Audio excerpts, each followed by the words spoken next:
Have you ever heard the phrase, look what you made me do, or look how you made me feel?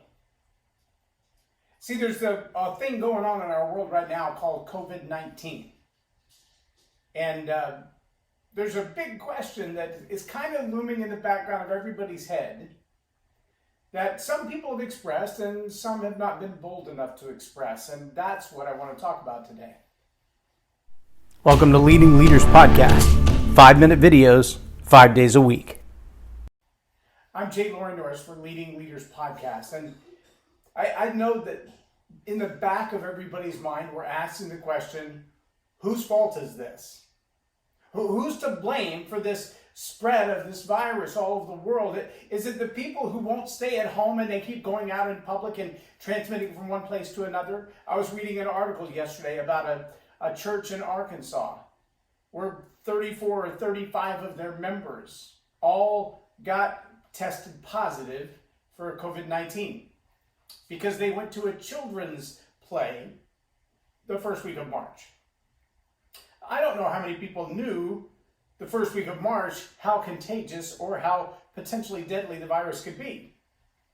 So who's to blame? Is it the pastor? Is it the fact that they had a children's event scheduled and they didn't cancel it? Is it the government because they didn't tell them? Who's to blame? Who's to blame for the millions of dollars that have been lost in the stock market? Who's to blame for the number of people who are temporarily out of work or who may lose their jobs and there's no job to come back to? Who's to blame for the amount of money that's being borrowed from the International Monetary Fund or from the Fed, from the Federal Reserve to bolster up the economy in the form of these checks that are going to go out to people? Who's to blame for the amount of money that will have to be paid back by future generations through taxation to refill that fund of all the money that's going out? Who's to blame for that? See, the challenge that we have when we play the who's to blame game is that we don't win until we find somebody to blame. And the challenge with that is that we somehow want someone to blame so we can take ourselves off the hook. Let's sink in for a minute, because we all do it. We all do it. We harbor resentments, we harbor anger, we don't let things go. Sometimes it's 10, 15, 20 years later before the thing begins to rise to the surface again. Sometimes it just becomes a part of our nature. This seems like a completely off-topic illustration, but I want to bring it up. I was watching a video the other day called, I think they call themselves cart narcs. Like, we're going to tell on you if you don't put away your cart. And the guy actually wanders around in parking lots where people would take a shopping cart from the store to their car to unload their purchases. And he finds people who've left the cart in the parking space or left it between a couple of other cars rather than putting it back in the cart slip. And he puts a magnet on their car. And basically there's a website destination for them to go and see the kind of damage that's done. And there's videos of things like carts being blown through the parking lot in the wind when they're just left unattended, leaving damage in people's cars, knocking people over, wandering out into highways. Those are the kinds of things carts do when they're unattended. Now, if you were to fast forward far enough watching some of those videos, you might think, well, there's an interstate crash and it's caused by one of those wandering carts, and who's to blame? Whose fault is it? Well, you'd have to rewind the tape a long way to figure out who left that cart unattended so the wind could blow it out in the middle of the highway. And eventually, that's kind of where it goes. But see, the illustration that I want to make is the individual in the particular clip that I watched was a guy who parked his truck, went in and did his shopping, came out, parked his cart between his truck and the truck next to him, got in his own truck and left.